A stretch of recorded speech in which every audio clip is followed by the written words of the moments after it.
Hello दोस्तों, आज हम लोग पढ़ने जा रहे हैं फसल उत्पादन एवं प्रबंधन। ये चैप्टर 8 का जो है chapter 8 Bihar BTC chapter class 8 का चैप्टर नंबर 3 फसल उत्पादन एवं प्रबंधन है।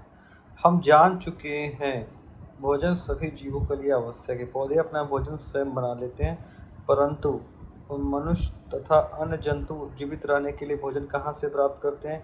मनुष्य तथा अन्य जंतु अपना भोजन पौधे और जंतुओं अथवा दोनों से प्राप्त करते हैं। इसलिए इनका नियमित उत्पादन और प्रबंधन आवश्यक है। हमारा देश जो है ना, कृषि प्रधान देश है। यहाँ की अधिकांश जनसंख्या कृषि कार्यों पर अपनी जीविका चलाती है। रोटी, कपड़ा और मकान हमारे जीवन की मूलभूत आवश्यकता है। इन आवश्यकता की पूर्ति कृषि आधारित कार्यकलाप पर निर्भर करती है। हमारा राज्य बिहार भी कृषि प्रधान राज्यों में से एक है। क्या बता सकते हैं हमारे राज्य में कौन कौन सी फसलें उगाई जाती हैं? क्या सालों भर एक ही प्रकार की फसलें उगाई जाती है? क्या ऋतु विशेष में उगाई जाने वाली फसलों का नाम बता सकते हैं? ये फसलों का नाम है, ये बोने का समय, ये काटने का समय। ठीक है, लिस्ट बना सकते हैं। और हम कह सकते हैं कि बड़े भूभाग में उगाए जाने वाले उपयोगी पौधे फसल कहलाते हैं। जैसे गेहूं की फसल, धान की फसल, आलू की फसल आदि फसल की चर्चा आपने सुना होगा। आप जान चुके होंगे कि विभिन्न ऋतुओं में कौन कौन सी फसल मुख्य रूप से उपजाई जाती है। देखिए, वर्षा ऋतु में उपजाई जाने वाली फसल जो होती है ना, खरीफ फसल कहलाती है। और शीत ऋतु में जो रबी फसल की पैदावार होती है, ग्रीष्म ऋतु में उपजाई जाने वाली फसल को हम लोग जायद फसल कहते हैं। वर्षा ऋतु में उपजाने वाली फसल को खरीफ फसल, ग्रीष्म ऋतु में उपजाने वाली फसल को जायद फसल, और उसके बाद शीत ऋतु में उगाए जाने वाली फसल को रबी फसल कहते हैं। क्या खरीफ, रबी और जायद फसलों के नाम बता सकते हैं? लिस्ट बनाए, उस फसलों का आपको नाम बताना है। क्या आप जानते हैं मनुष्य ने खेती करना कब शुरू किया? खेती के जो तरीके आज हम देखते हैं, क्या हजारों वर्ष पहले यही तरीके अपनाए गए थे? तो मनुष्य जो था ना, पहले आरंभिक अवस्था में घुमंतु था। यही स्थिति 10,000 ईसा पूर्व तक बनी रही। वह भोजन आवास की तलाश की खोज में जगह जगह घूमता रहता था। इनका विचरण समूहों में हुआ करता था। कच्चे फल, कंद मूल, सब्जियां खाते और जंगली जानवरों का शिकार करते थे। इसी क्रम में बीज से पौधे को उगते देखा, उन पौधों से बीज को उत्पन्न होते देखा। फिर क्या था? कृषि की शुरुआत हुई। अब मनुष्य एक जगह अस्थायी रूप से रहने लगा, जिससे कृषि की महत्वपूर्ण भूमिका रही। क्या आपको पता है फसल किस पर उपजाई जाती है? फसल उपजाने के लिए किस प्रकार की तैयारी की जाती है? अपने घर के बुजुर्गों से आप पता कर सकते हैं अच्छी उपज के लिए वो क्या करते हैं।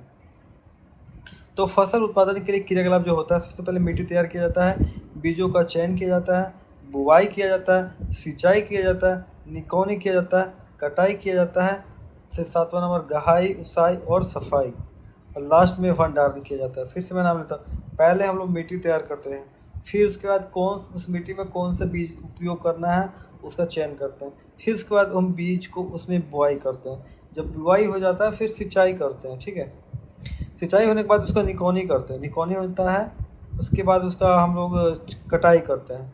कटाई होने के बाद उसको अच्छे से गहाई, उसाई और सफाई करते हैं। फिर भंडारण होता है। तो मिट्टी तैयार करना क्या होता है? फसल उगाने के लिए मिट्टी की महत्वपूर्ण कार्य है मिट्टी को उलटने पलटने की प्रक्रिया जो होती है ना, जुताई कहलाती है। जुताई के लिए हल परंपरागत उपकरण है जो लकड़ी का बना होता है। मिट्टी के गुआई के लिए हल में लोहे का फाल लगा रहता है। हल से जुताई के लिए एक जोड़े बैल की मदद ली जाती है, जो पिक्चर में आप देख सकते हो। जुताई के दौरान बड़े बड़े ढेले निकल आते हैं। इन्हें तोड़ने के लिए पाटल या चौकी का प्रयोग किया जाता है। इसे भी दो बैलों की मदद से चलाया जाता है। वर्तमान में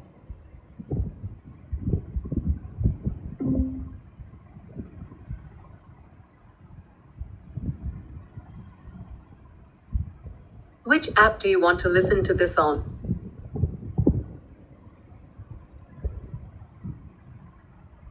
Sorry, I couldn't hear what you said.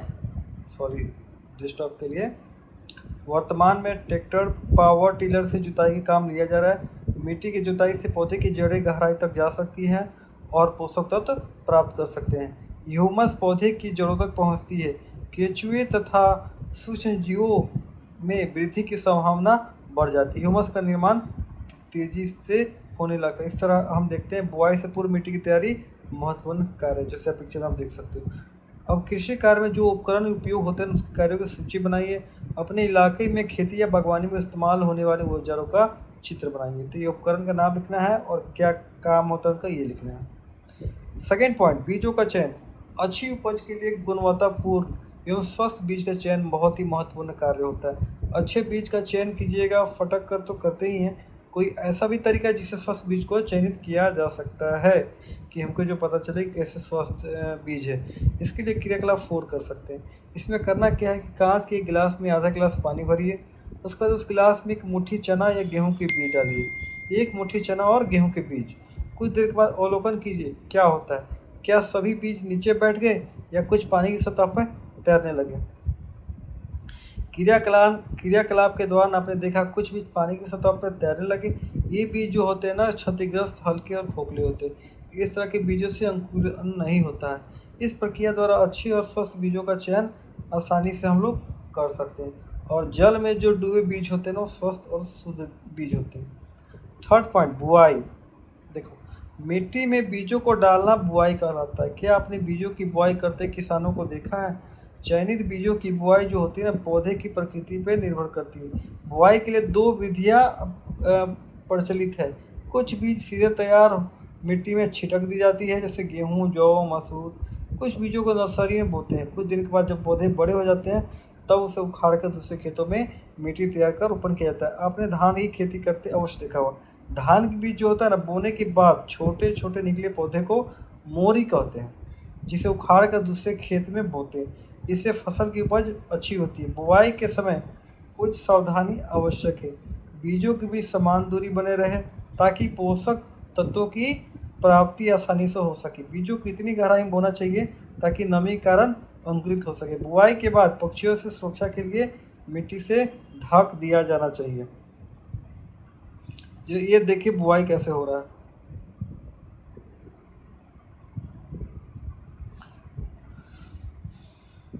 उसके बाद खाद एवं उर्वरक मिलाना।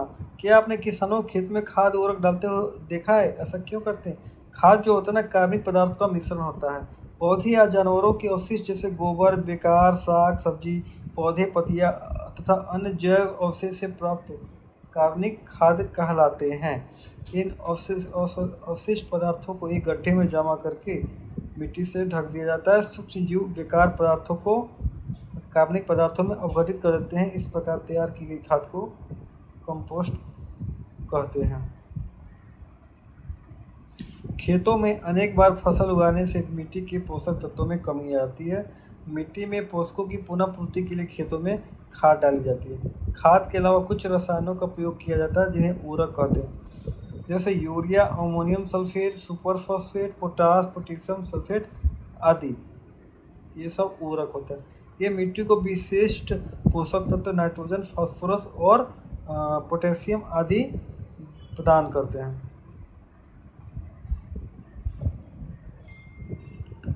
उर्वरक जल में क्या करते हैं? घुलनशील होते हैं, पौधे की जरूरत और आसानी से अवशोषित हो जाते हैं। फसलों की पैदावार बढ़ाने के लिए उर्वरकों का प्रयोग किया जाता है और मिट्टी की उर्वरता बनाए रखने के लिए हम उर्वरक के स्थान पर जैविक खाद का उपयोग करना चाहिए। 2 फसलों के बीच कुछ समय के लिए खेत को खाली छोड़ देना चाहिए। ये क्रियाकलाप है कुछ। खाद और उर्वरक में डिफरेंस में दिया। उर्वरक जो होते हैं ना, अकार्बनिक लवण होते हैं, और खाद जो होता है एक प्राकृतिक पदार्थ होता है जो गोबर, मानव अवशिष्ट, पौधे के अवशेष के विघटन से प्राप्त होता है। उर्वरक जो होता है अकार्बनिक लवण होता है। खाद जो होता है एक प्राकृतिक पदार्थ जो होता है जो गोबर, मानव अवशिष्ट और पौधे के अवशेष के विघटन से प्राप्त होता है। सेकेंड, उर्वरक का उत्पादन फैक्ट्रियों में होता है और खाद जो है खेतों में बनाया जाता है। उर्वरक से मिट्टी को ह्यूमस प्राप्त नहीं होता है। खाद से मिट्टी को ह्यूमस प्रचुर मात्रा में प्राप्त होता है। उर्वरक में पादप पोषक जैसे नाइट्रोजन, फास्फोरस और पोटेशियम प्रचुरता में होता है। खाद में पादप पोषक कम मात्रा में होते हैं। क्या आप बता सकते हैं वर्मी कंपोस्ट में किस जंतु की मुख्य भूमिका है और वर्मी कंपोस्ट के क्या लाभ है? जैविक खाद के लाभ। जैविक खाद से मिट्टी को जल सोखने की क्षमता में वृद्धि होती है। इससे मिट्टी भुरभुरी और सड़न हो जाती है, जिसके कारण गैस विनिमय सरलता से होता है। इससे मित्र जीवाणुओं की संख्या में वृद्धि होती है। इससे मिट्टी का गठन सुधर जाता है। उसके बाद हमारा पॉइंट है सिंचाई। पौधे को जीवित रहने के लिए जल की जरूरत होती है, इसलिए फसल के उत्पादन के लिए जल अत्यंत जरूरी है। पौधे को जिन पोषक तत्वों की जरूरत होती है वे पानी में घुलकर जड़ों द्वारा विभिन्न अंगों तक पहुँचते हैं। पौधे में लगभग 90% जल होता है। बीजों का अंकुरण शुष्क स्थिति में नहीं हो सकता, इसलिए जल आवश्यक है। अच्छी फसल उत्पादन के लिए फसलों को विभिन्न अंतराल पे पानी देना सिंचाई कहलाता है। देखिए, सिंचाई की मात्रा जो होती है ना, समय, जलवायु, फसल, मिट्टी के प्रकार पर निर्भर करता है। जैसे बरसात में सिंचाई की जरूरत नहीं होती है। जाड़े में सप्ताह में एक बार या गर्मी में 2 या 3 दिन के अंतर से सिंचाई की जाती है। इस प्रकार फसल विशेष पर भी सिंचाई की मात्रा का प्रभाव पड़ता है। धान और गन्ना में अधिक सिंचाई की जरूरत होती है। सरसों, चना, तीसी आदि में कम सिंचाई की। इसी प्रकार मिट्टी के प्रकार पर भी सिंचाई की दर निर्भर करती है। जैसे बलुई मिट्टी की जल धारण क्षमता सबसे कम होने के कारण अधिक सिंचाई की जरूरत होगी। चिकनी काली मिट्टी की जल धारण क्षमता अधिक होने के कारण कम सिंचाई की जरूरत होगी। ज़्यादा सिंचाई वाले फसल और कम सिंचाई वाले फसल की लिस्ट इसमें हम बना सकते हैं। अब आते हैं सिंचाई के स्रोत। कुआं, नदी, नहर, तालाब, झील आदि सिंचाई के प्रमुख स्रोत हैं। ये देखिए सिंचाई के जो विधियाँ हैं, किस किस विधि से, क्या आप जानते हैं कुआं, तालाब, नहर में उपलब्ध जल को निकालकर खेतों तक कैसे पहुंचाते हैं? इसका तरीका है मोट, चेन, पंप, ढेकली, रहट आदि। अभी आधुनिक तरीका भी आ चुका है सिंचाई का।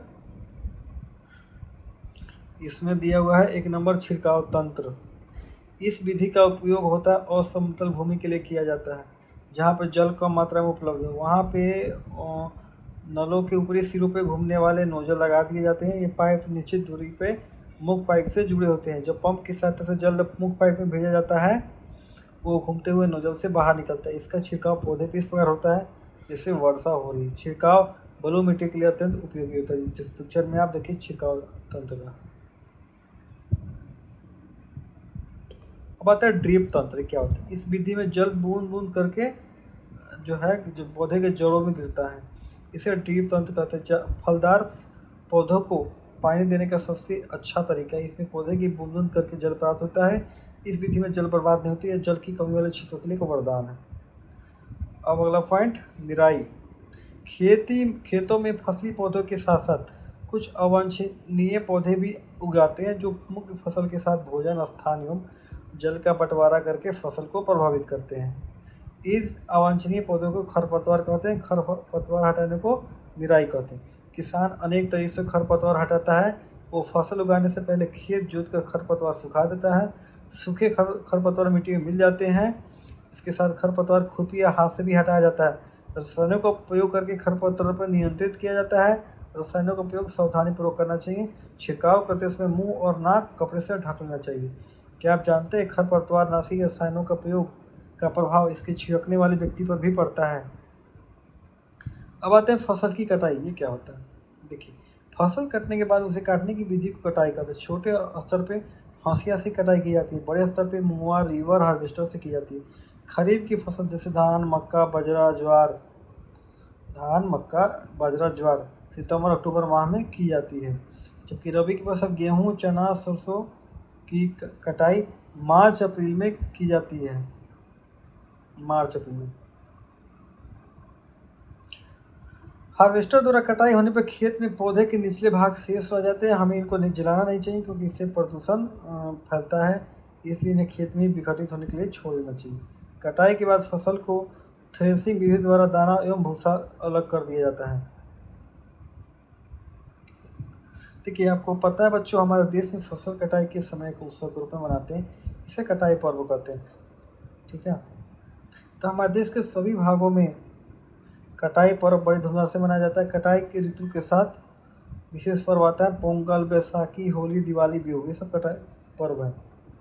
अब आता है भंडारण। भंडारण क्या होता है? फसल की कटाई के बाद प्राप्त अनाज का भंडारण अत्यंत जरूरी होता है। तो यहाँ ध्यान रखने वाली बात है, भंडारण करते समय अनाज में नमी नहीं होना चाहिए। उसे खराब होने या जीवों द्वारा आक्रमण से उसकी अंकुरण क्षमता नष्ट होने की आशंका होती है। इसलिए भंडारण से पूर्व अनाज को धूप में सुखाना जरूरी है, इसका नमी समाप्त हो जाए। हमारे देश में अनाज का भंडारण जूट के बोरों, धातु के बड़े पात्रों और कोठियों में करते हैं। अनाज को चूहों और सूक्ष्मजीवों से सुरक्षा के लिए